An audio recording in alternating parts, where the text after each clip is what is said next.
Quanto é bom nós termos pessoas que estão ao nosso lado, né?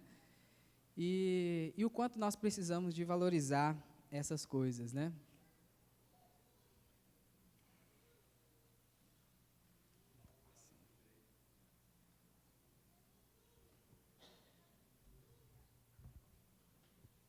É importante, né, a gente pensar, né, em relação à família da gente, né? Porque quando a gente pensa na situação de órfãos, né?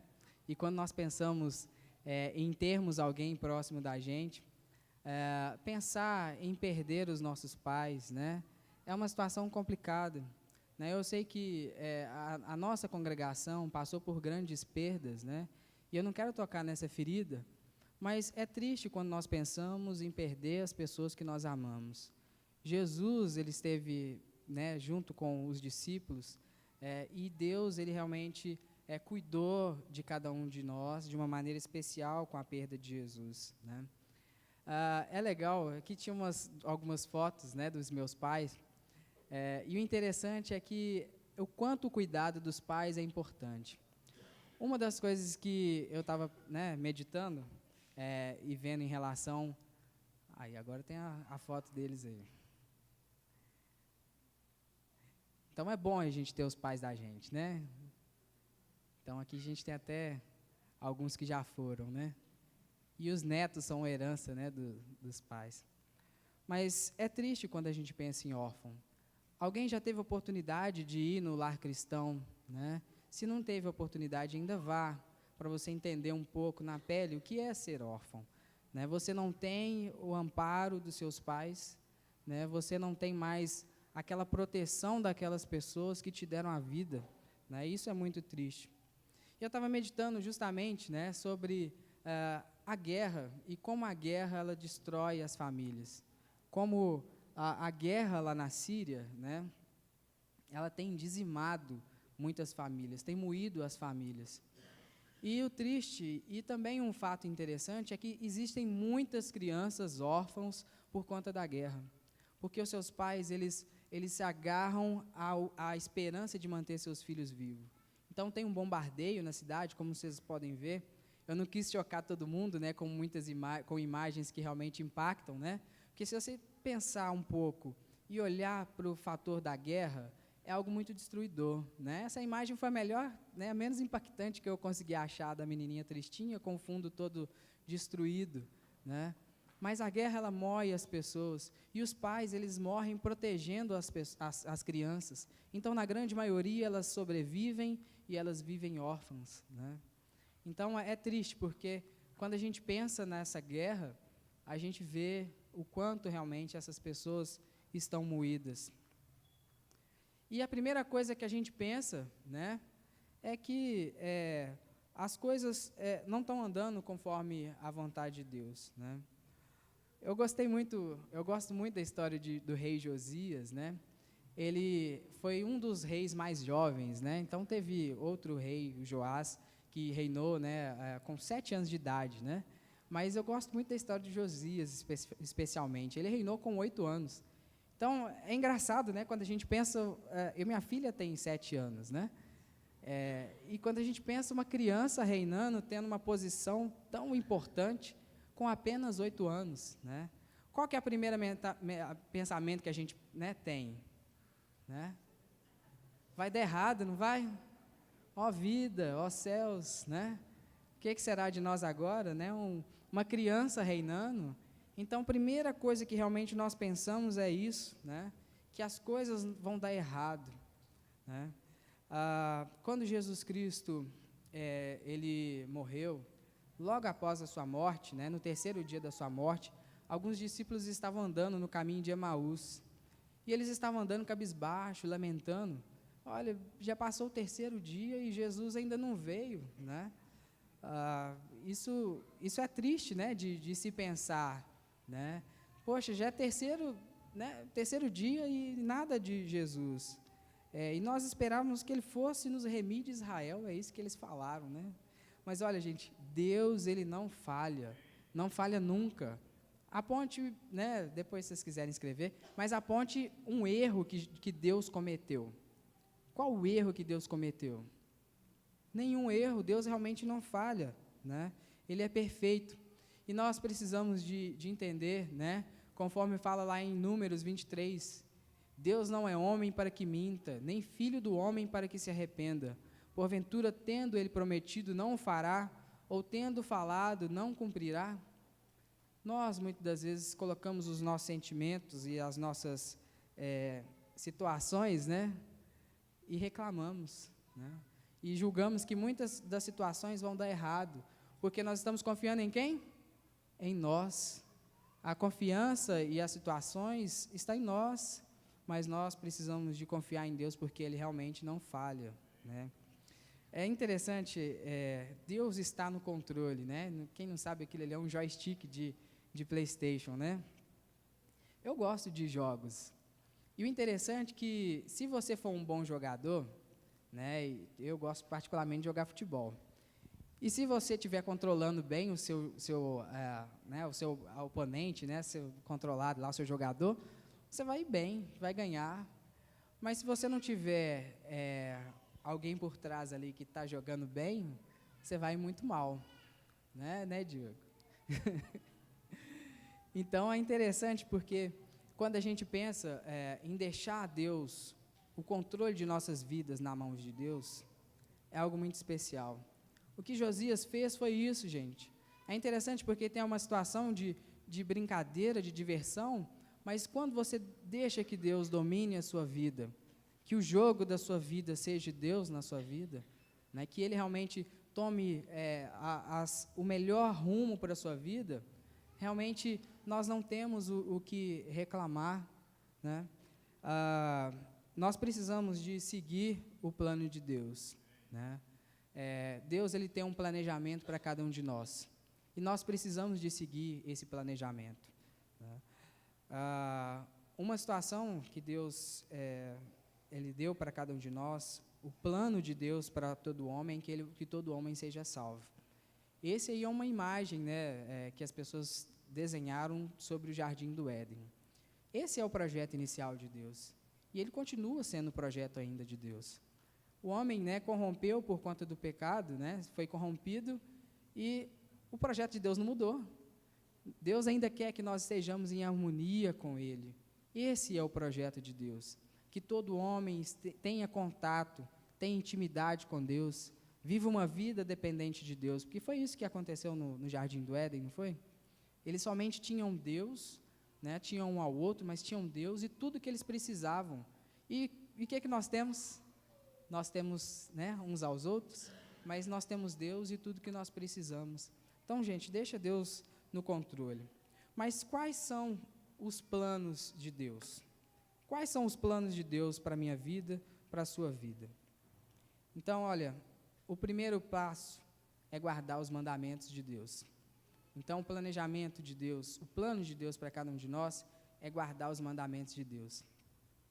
Bem-aventurado aquele que guarda os meus mandamentos, para que tenha direito à árvore da vida e possam entrar na cidade pelas portas. Mas ficarão de fora os cães, os feiticeiros, os que prostituem, e os homicidas, os idólatras, e qualquer que ama e comete mentira. Gente, nós precisamos muito, né, guardar os mandamentos de Deus, para lembrar da voz de Deus. O planejamento de Deus é esse. Ser aprovado por Deus. Deus aprova as coisas que você faz? Aprova todas as situações, as suas atitudes no seu dia, né, ou como você se porta em relação ao pecado, como você se porta em relação ao seu próximo. Deus, Ele realmente aprova? Procura apresentar-te aprovado, como obreiro, que não tem que se vergonhar, que maneje bem a palavra da verdade. Então, volta ao conhecimento, né? Então, nós precisamos de guardar a palavra de Deus para a gente conseguir realmente pôr em prática a palavra de Deus. Muita gente acha que sofrer é opcional. Em muitas situações, sim. Mas, quando se fala de servir a Deus, o sofrimento não é opcional. Jesus, né, Ele morreu por cada um de nós. Ele deu a sua vida por cada um de nós. Esse versículo é bem interessante, que ele fala para um jovem, né, É Paulo falando para um jovem. E fala, olha, participa dos meus sofrimentos como bom soldado de Cristo Jesus. Nenhum soldado em serviço se envolve em negócios dessa vida, porque o seu objetivo é satisfazer aquele que o arregimentou. Igualmente, o atleta não é coroado se não lutar segundo as normas. O lavrador também deve ser o primeiro a participar dos frutos. Gente, o sofrimento para o cristão não é opcional. Às vezes nós vamos olhar igual Davi, quase me desviou os pés porque eu estava olhando para o ímpio, né? Porque eles estavam indo bem, os negócios do ímpio estavam indo bem, mas é difícil, né? Para mim, que sou cristão, fazer a vontade de Deus, porque eu não estou sujeito a Deus, né? Mas é muito mais agradável, gente. O que aguarda as pessoas que não fazem a vontade de Deus é justamente o que nós lemos antes em Apocalipse, né? Eles vão ficar de fora dos portões, né, dos céus. E nós não queremos isso para cada um de nós. Então, nós precisamos de aprender que, se nós queremos seguir o planejamento de Deus, nós precisamos de sofrer. Vocês acham que Josias sofreu? Apenas 8 anos de idade. O que uma criança de 8 anos de idade faz? Brinca, né? Estuda, se diverte. Mas e essa responsabilidade que ele tinha? E as coisas que Josias fez? Ele ficou se lamentando? Ele ficou se lamentando por um acaso? Chorando? Né? Josias não fez isso. E muitas das vezes, gente, nós reclamamos muito, nós lamentamos muito, nós chegamos aqui e queremos simplesmente ser engrandecidos, né? Ou talvez absorver um conhecimento que Deus deu a outra pessoa. Sabe, é duro você preparar uma mensagem, é duro você ter um contato, uma intimidade com Deus, uma dedicação para estudar o conteúdo e para passar para vocês. Isso é muito gostoso, é duro, mas é uma coisa muito gostosa, né? Não é de estar aqui, mas de você ter o contato com Deus, de gozar da intimidade com Deus, de deixar Deus falar para você realmente passar aquilo à frente. Mas a gente espera uma oportunidade dessa, né, para poder fazer isso. A gente precisa parar de lamentar. A gente precisa de parar de ficar recebendo a comida na boquinha, né? E precisamos de realmente correr atrás, né, daquilo que Deus ele realmente tem nos chamado. Então, não fique reclamando que a mensagem não te edificou. Seja edificado pela palavra de Deus, né? Estude a palavra de Deus na sua casa, nas suas vidas. Né? Hoje eu estou falando aqui para muitas pessoas e todos nós podemos falar para muitas pessoas. Nós temos irmãos aqui que saem todos os dias para divulgar o Evangelho, mas nós não somos multiplicadores disso. Então, 2 irmãos, 3 irmãos fazem esse trabalho. Por que todos nós não fazemos isso? Ah, mas eu sou muito novo, eu sou muito jovem. Né? As coisas que Josias fez, irmãos, talvez aqui, né, não menosprezando a idade, sabedoria de todos, demoraria muitos anos para poder fazer. Josias limpou Jerusalém da idolatria. Ele queimou, né, ídolos e até sacerdotes da idolatria. Ele fez uma limpança, uma limpa em Jerusalém, né, uma mudança em Jerusalém tremenda. Uma das coisas que ele fez, que foi simples, ele instituiu a Páscoa. O povo já não tinha mais identidade, porque o pecado estava dominando aquele povo. Né? E se ele tivesse se lamentado, essas coisas tinham acontecido? Outros reis que passaram antes dele, viveram, né, reinaram durante 1 ano, 2 anos, pouco tempo. Mas porque ele não se desviou do caminho de Deus, porque ele não se desviou do planejamento de Deus, ele correu atrás de obedecer os mandamentos de Deus. Ele era novo, mas a primeira coisa que ele fez no seu reinado foi correr atrás de conhecer a Deus, conhecer a vontade de Deus e do caminho de Deus não desviar de forma alguma. Olha, se você for olhar, você tem muito a que se lamentar, né? Será que nós temos muito a nos lamentar? Isaías, quando ele teve a revelação de Deus, né, ele começou, ai de mim, né, que sou homem de lábios impuros, no meio de de um povo impuro, né, de uma geração impura. Coitado de mim. E Deus fez o que com ele? Pegou, né, um anjo, né, com a brasa de fogo e tocou na língua dele. Então, agora você fala. Né? Então, olha, nós precisamos, muitas das vezes, voltar ao passo anterior, que é de sofrer. Precisamos de sofrer para poder fazer a vontade de Deus. Isso vai ser gratificante, né? Isaías foi um dos homens que profetizou, né, sobre a vinda de Jesus de uma maneira muito bem detalhada. Então, lá Jesus, né, na história na profecia de Isaías, fala, olha, Deus agradou moê-lo. E isso não é fácil de, né, você profetizar. Olha, Deus, Ele cuida de você. Deus, Ele trabalha por você. Então, olha, você tem alguma coisa a se lamentar? Pense nisso. Deus, Ele está cuidando de você. Muitas vezes parece que você vai estar sozinho, que a situação vai ser difícil, né? Você realmente vai ter a vontade de chorar, de se lamentar. Mas, olha, se você olhar para o alto, é lá que realmente vem o socorro, vem todo o cuidado, vem todo o auxílio. Lá que vem realmente o amparo de Deus. O mais interessante é porque, quando a gente pensa em não ser órfão, né, Deus não nos deixou órfão, a primeira coisa que a gente sempre pensa é no Espírito Santo. Porque quando a gente vê a situação de Jesus Cristo ter morrido na cruz, e Jesus ter vivido com os discípulos, estar com os discípulos durante tanto tempo, e de repente morrer, de repente não, né, porque foi bem planejado, mas e morrer, e eles ficarem sozinhos, né, ficarem sem o amparo de Deus, isso seria muito doloroso. Mas, quando a gente pensa nessa situação, né, e quando a gente pensa na situação do Espírito Santo, os discípulos eram pessoas que estavam próximas de Jesus. Jesus, ele deixou o Espírito Santo dele, não para pessoas de longe, mas para pessoas que eram íntimas dele. Quando a gente vê a história de Josias e quando a gente vê as situações dos órfãos, Deus, ele sempre teve um cuidado muito grande com os órfãos. Tanto que, se você abrir a Bíblia, né, e procurar a palavra órfão, vai falar várias vezes. Tanto que a qualificação que Jesus, né, que Tiago descreveu para a religião é que a religião pura e imaculada para com Deus e Pai é esta: visitar os órfãos e as viúvas nas suas tribulações e guardar-se da corrupção do mundo.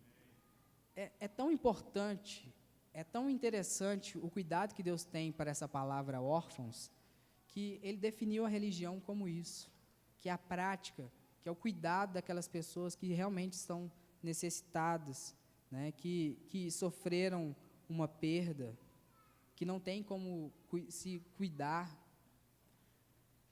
E o interessante com essa situação é que, quando nós pensamos, né, que Deus, ele cuida de nós de uma maneira especial, nós precisamos dedicar as nossas vidas, né, a serviço de Deus.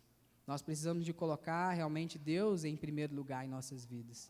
Nós precisamos de entender que o amor de Deus, ele foi tão grande que ele não enviou qualquer pessoa para morrer. Ele podia falar, olha, manda Moisés lá para morrer por mim, no meu lugar, mas ele veio e deu o seu melhor para cada um de nós.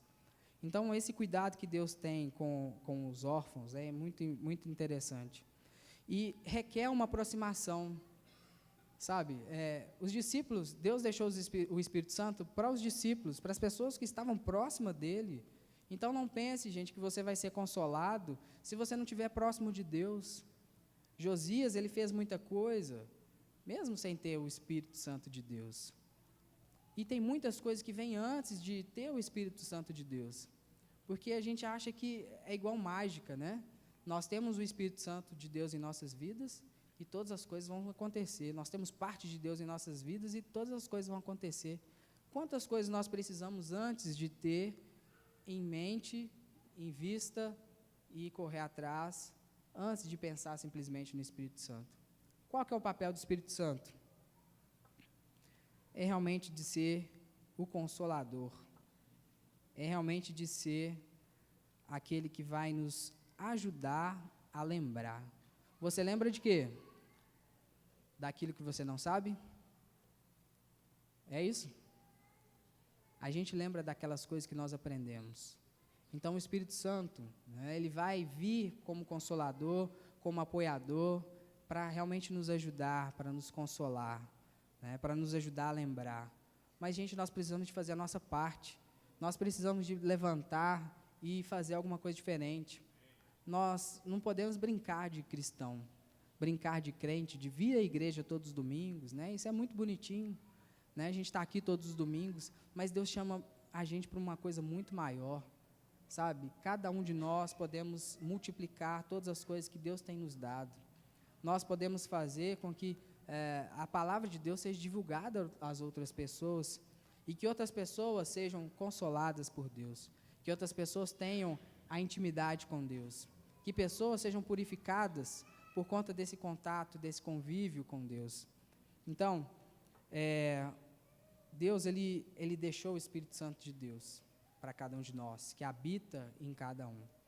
Mas precisamos fazer a nossa parte. Olha, uma coisa que nós muitas vezes não temos ideia é da guerra e que nós estamos em guerra. Então, ficamos tranquilos, né? Então, chega no domingo, nós pegamos as nossas coisas, viemos para a igreja, deu o horário, nós vamos embora, ficamos de olho talvez no relógio para ir embora, e aí vai. Mas a nossa guerra, gente, é diária. A nossa batalha é diária. Nós precisamos de ter ideia que assim como Josias teve aquele desafio, assim como tem essa guerra na Síria, e quando nós vemos, nós nos sentimos impactados, nós estamos em guerra, e nós precisamos de realmente atentar para essa situação. Josias fez o que fez muito por Deus. E o que você tem feito por Deus? O que você está fazendo para agradar a Deus? Qual que é a mudança que você está fazendo na sua vida ou na vida das pessoas? Josias deixou de criança para crescer e cumprir o propósito de Deus. Cresça, não fique dependendo das pessoas. A gente tem uma situação que é de comunhão, e nós temos que compartilhar a palavra de Deus. Nós temos que sujeitar uns aos outros. Não estou falando dessas coisas. Estou falando que realmente nós precisamos de crescer espiritualmente.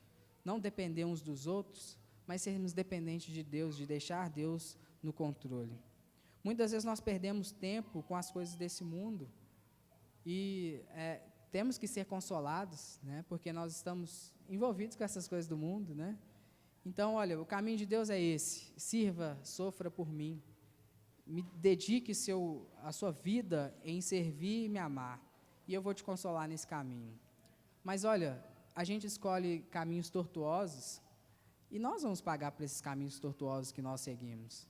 Então, olha, se você estiver no caminho certo, Deus realmente vai te consolar. E uma última coisa que eu deixo para todos é que ser tu uma bênção. Josias foi uma bênção para o povo dele. Josias fez a diferença no povo dele. Então, seja você a diferença, seja você uma bênção. Não fique reclamando porque você é um órfão, que você está sozinho, né, que as situações são complicadas. Mude esse panorama seu, mude esse ângulo de visão seu. Seja você uma bênção, seja você a diferença, seja você a pessoa que vai pregar para as pessoas, que vai viver uma vida em humildade, em dedicação a Deus. Então, o que eu deixo para todos hoje, que, olha, seja uma bênção.